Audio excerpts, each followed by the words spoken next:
संदीप ने अपनी माँ के कहने पर गांव में शादी कर ली थी। लड़की का नाम था सुनीता। माँ का कहना था एकदम मॉडर्न बहू नहीं होनी चाहिए, लेकिन उन्हें नहीं पता था कि गांव से आने वाली बहू सुंदर सुशील तो होगी और उसको गांव से बाहर भी निकाल लाएंगे, लेकिन उसके अंदर का गांव कैसे बाहर निकलेगा। शादी के कुछ दिन बाद, माँ टिफिन तो देना जरा। बेटा अब तो स्कूल नहीं ऑफिस जाता है, माँ से नहीं अपनी बीवी से टिफिन मांगा कर। ओके माँ। सुनीता टिफिन ले आओ। 1 किलो टिफिन, इसके अंदर पिस्ता डाल दिया है। पिस्ता? पिस्ता क्यों? सास जी ने बोला था ना कि आपको पिस्ता बहुत पसंद है। ओहो, मैंने पिस्ता नहीं पास्ता बोला था, पास्ता। पास्ता? कहीं होता है पास्ता?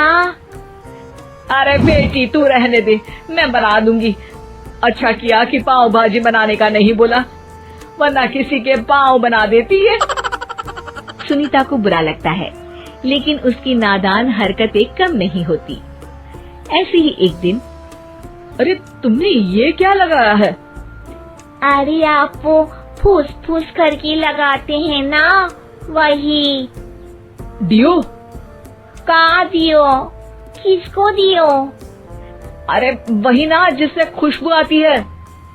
हाँ हाँ सही पकड़े हैं। अच्छा लेकर तो आना। कौन सा डियो लगाया तुमने? अभी लेकर आते हैं जी। संदीप की बात मानकर सुनीता अंदर से खुशबू वाला फुसफुस लेकर आती है। OMG! OMG मतलब ओ माय गणेश ना। अरे OMG छोड़ो, और ये खुशबू वाला फुसफुस की बात कर रही थी तुम? हाँ इसी की, फिर से सही पकड़े हैं।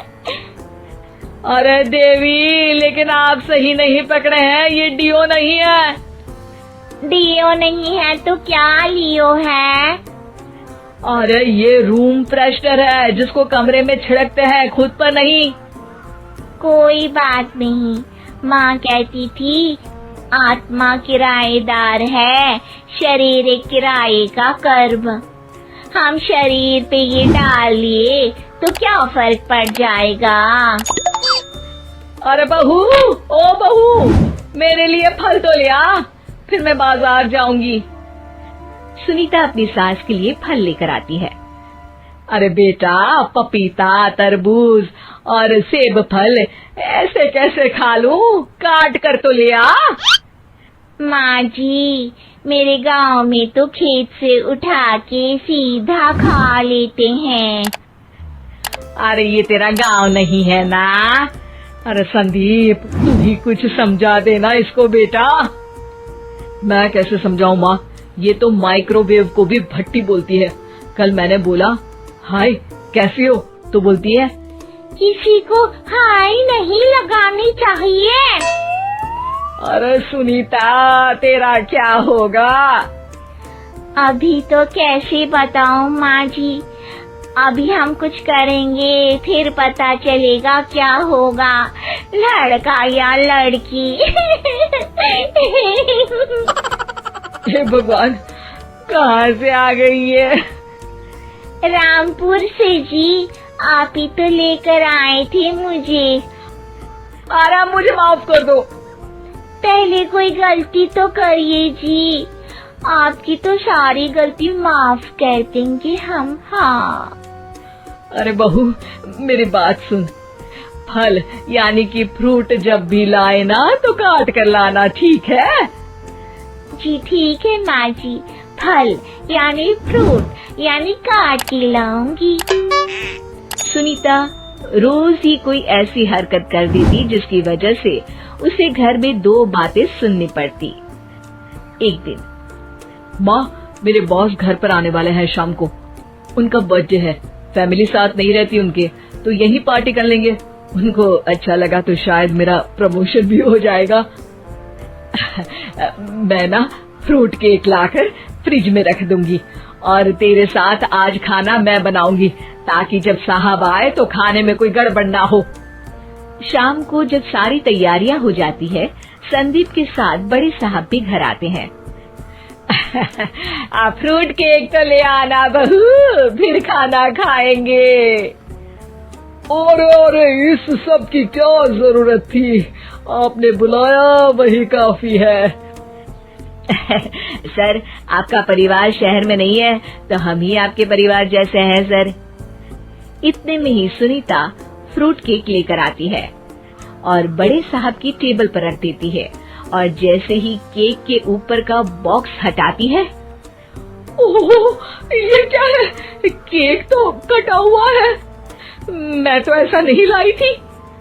आप मुझे शाबाशी दे सकती है माँ जी, मैंने ही केक काट दिया। आपने कहा था ना, फल यानी फ्रूट यानी हमेशा काट के लाना। तो फ्रूट केक भी तो फ्रूट ही है ना, तो मैंने पहले ही काट लिया। हूँ ना मैं समझदार। अरे बहू, ये क्या किया? केक हमेशा वही काटता है जिसका जन्मदिन होता है। मुझे एक बात भी समझ नहीं आती, एक नंबर की बेवकूफ है। पूरा माहौल बिगड़ चुका था। संदीप को लगने लगा था कि साहब उसे प्रमोशन तो दूर की बात है, कहीं डिमोशन ना दे दे। लेकिन साहब बीच में ही बोल पड़ते हैं। अरे कोई बात नहीं, ये इनकी बेवकूफी नहीं है, इनका भोलापन है। बेटा आप कहाँ से हो? रामपुर गांव से। अरे वाह, गांव से? फिर तो आपके गांव में ताजे फल और सब्जियां मिलते होंगे। हाँ, सही पकड़े हैं। हम तो काटते भी नहीं, सीधा खा लेते हैं। मैं ना एक बार तुम्हारे गांव घूमने जरूर चलूंगा। क्यों संदीप, ले चलोगे ना? मुझे गांव घूमना बहुत पसंद है। बस फिर क्या था, संदीप और सास दोनों खुश हो गए, क्योंकि साहब को सुनीता ने गांव की बात करके खुश कर दिया था।